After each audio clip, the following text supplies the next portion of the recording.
कानी बहू। किशोरी लाल जी के बेटे राघव की शादी की बात जगह जगह चल रही थी, लेकिन किशोरी लाल जी को कोई लड़की पसंद ही नहीं आती थी। और उसकी एक ही वजह थी, किशोरी लाल जी का लालची होना। उनको लड़की वालों से मोटा दहेज चाहिए था और इसी चक्कर में एक दिन वो एक बहुत पैसे वाले के घर अपने बेटे का रिश्ता लेकर पहुंचे। उस आदमी का नाम था ओम प्रकाश। देखिए किशोरी लाल जी, मेरी एक ही बेटी है और मेरी सारी संपत्ति जायदाद सब कुछ मेरी बेटी नैना का ही है। पापा, नाम से लगता है बहुत खूबसूरत होगी। कितना अच्छा नाम है ना, नैना। ओ, वैसे बात तो सही है आपकी। अब इतना पैसा है, जमीन जायदाद है, इकलौती बेटी, आप भी क्या करेंगे? सब कुछ उसे ही देंगे ना। बिल्कुल ठीक पहचाना आपने। बस बेटी की शादी और सारी जायदाद उसके नाम। पापा, बिना देखे हाँ कर दीजिए ना। इतना अच्छा रिश्ता फिर कहाँ मिलेगा? माला माल हो जाएंगे हम। मैं अपनी बेटी को बुलाता हूँ। अरे नहीं नहीं नहीं नहीं, आपकी बेटी का नाम नैना है, सुनकर ही लगता है बहुत सुंदर होगी। रहने दीजिए अंकल, मैं तो आपकी बेटी के नाम से ही इतना खुश हो गया हूँ कि उसे बिना देखे शादी करने को तैयार हूँ। अब तो मैं उसका चेहरा सीधे शादी के बाद ही देखूंगा। और इस तरह राघव नैना का चेहरा नहीं देखता और उससे शादी कर लेता है। शादी के बाद अपनी सुहाग रात पर जब राघव नैना का घूंघट उठाकर देखता है तो नैना की आंखें बंद थी। कितनी खूबसूरत हो तुम नैना, जरा अपनी आंखें खोलकर मेरी तरफ देखो तो सही। नहीं, मुझे शर्म आती है। अरे, मैंने तुम्हें शादी से पहले भी नहीं देखा, और अब अगर तुम आंखें खोलकर मुझे देखोगी भी नहीं तो मुझे अच्छा कैसे लगेगा? इससे पहले कि नैना अपनी आंखें खोलकर राघव की तरफ देखती, अचानक से लाइट चली गई और राघव नैना को पूरी तरह से देख भी नहीं पाया। अगली सुबह नैना राघव के लिए नाश्ता बनाकर लेकर आई। अरे ये क्या, आधा पराठा सीका हुआ है और आधा बिल्कुल कच्चा। ये तुमने क्या किया नैना? बहू, तुमने क्या आधा पराठा तवे से नीचे लटका कर रखा था, जो आधा सिका है और आधा कच्चा? मुझे जितना दिखेगा उतना ही तो सीखूंगी ना पापा जी। जहाँ जहाँ मुझे नजर आ रहा था वहाँ मैंने सीख लिया, जहाँ जहाँ नहीं दिखा वहाँ कच्चा रह गया होगा। इसका क्या मतलब है? ये कैसा मजाक कर रही है तुम? अरे बहू, तुमने इतना लंबा घूंघट क्यों लगाया हुआ है?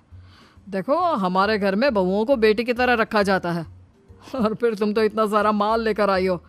देखो, ये घूंघट डालकर रखने की कोई ज़रूरत नहीं है। हाँ नैना, पापा जी ठीक कह रहे हैं, तुम तो आराम से रहो, अपना ही घर समझो। नैना अचानक से अपना घूंघट उठा लेती है। अरे ये क्या पापा, नैना की तो एक आंख फूटी हुई है। नाम से नैना, लेकिन ये तो कानी बहू निकली। मेरे साथ धोखा हुआ है, धोखा। बिना दिखाए अपनी कानी लड़की मेरे संग ब्याह दी। मुझे कानी बीवी नहीं चाहिए। मुझे अभी ओम प्रकाश जी से बात करनी पड़ेगी। आखिर उन्होंने मेरे साथ ऐसा किया क्यों? अरे, आप लोगों ने ही तो पापा से कहा था कि आप लोग शादी से पहले मुझे देखना नहीं चाहते। अब मेरे पापा पर क्यों इल्जाम लगा रहे हैं? अरे लेकिन उन्हें बताना तो चाहिए था ना कि तुम कानी हो, एक आंख से तुम्हें दिखाई नहीं देता। किशोरी लाल और राघव नाराज होकर ओम प्रकाश को अपने घर बुलाते हैं। पापा जी, ये आपने क्या किया? शादी से पहले बताया क्यों नहीं कि नैना की आंखों में परेशानी है? अरे, आप ही ने तो लड़की देखने से मना कर दिया था। अरे लेकिन आप बता तो सकते थे। आपको तो हमारी बेटी की प्रॉपर्टी चाहिए थी, वो भी पूरी की पूरी। अब क्या हुआ अगर उसे आधा दिखाई देता है? प्रॉपर्टी तो आपको पूरी मिल गई ना। अरे ये क्या बात हुई? मेरी शादी प्रॉपर्टी से नहीं, आपकी बेटी से हुई है। अब ये तो पहले सोचना चाहिए था, तब तो मेरी प्रॉपर्टी देखकर तुम्हारी जुबान लप लपा रही थी। लेकिन मैं कानी लड़की को अपनी बीवी बनाकर नहीं रख सकता। पापा, कुछ करिए ना आप। हाँ, करता हूँ। देखिए ओम प्रकाश जी, आप हमारे साथ ऐसा नहीं कर सकते। और तुम देखो, अगर तुमने मेरी बेटी से शादी तोड़ी ना, तो जो भी प्रॉपर्टी मैंने तुम्हें दी है वो तो पूरी की पूरी वापस ले ही लूँगा, और आधी प्रॉपर्टी तुम्हारी भी लूँगा। अरे मेरी आधी प्रॉपर्टी भला क्यों लेंगे आप? इसलिए क्योंकि मेरी बेटी को आधा नज़र आता है और उसकी नज़र अभी तक तुम्हारी आधी जायदाद पर ही पड़ी है। अब तुम उसे घर से निकालोगे तो कुछ तो लेकर जाएगी ना। और अगर हम आपकी बेटी को अपने घर की बहू बना कर रखे तो? तो तुम्हारी पूरी प्रॉपर्टी तुम्हारी ही रहेगी, और जो मैंने तुम्हें दिया है ना, उसमें से बस मैं आधा लेकर जाऊंगा। अरे लेकिन अब आप अपनी दी हुई प्रॉपर्टी में से आधी वापस क्यों लेकर जाएंगे? अगर मैं आपकी बेटी को अपनी पत्नी बनाकर रखने को तैयार हूं तो? इसलिए ताकि भविष्य में अगर तुम मेरी बेटी को धोखा दो तो उसके पास कुछ तो रहे जो पति का हो। वैसे मेरे पास तो बहुत कुछ है, लेकिन अपने पति की कोई निशानी तो उसके पास होनी चाहिए ना। अब अगर तुमने मेरी बेटी को कानी कहा तो तुम्हें प्रॉपर्टी भी कानी ही मिलेगी, पूरी नहीं। जमाए राजा।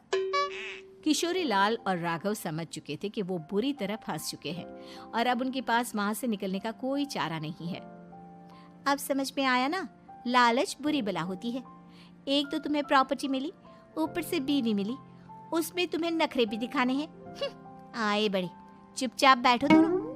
कुछ दिनों के बाद नैना राघव की कार लेकर बाजार घूमने निकलती है और जब कार लेकर वापस आती है, ये क्या? एक तरफ से मेरी गाड़ी पूरी खराब हो चुकी है।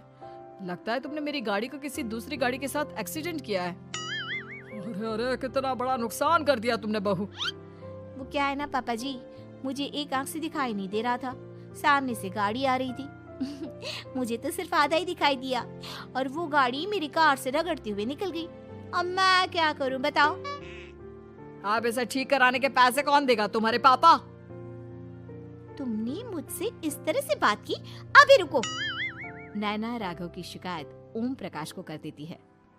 देखो राघव, अब जो मेरी आधी प्रॉपर्टी तुम्हारे पास थी ना, उसमें से आधी और मैं लेकर जाऊंगा, क्योंकि तुमने मेरी बेटी को डांटा।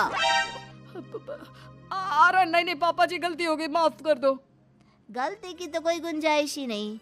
अगली बार मेरी बेटी को डांटा तो बची हुई आधी में से आधी और ले जाऊंगा। लालच के चक्कर में हम दोनों ने बहुत बड़ी गलती कर दी बेटा। एक तो तुम्हें कानी बहू मिली और ऊपर से जो माल मिला वो भी काना।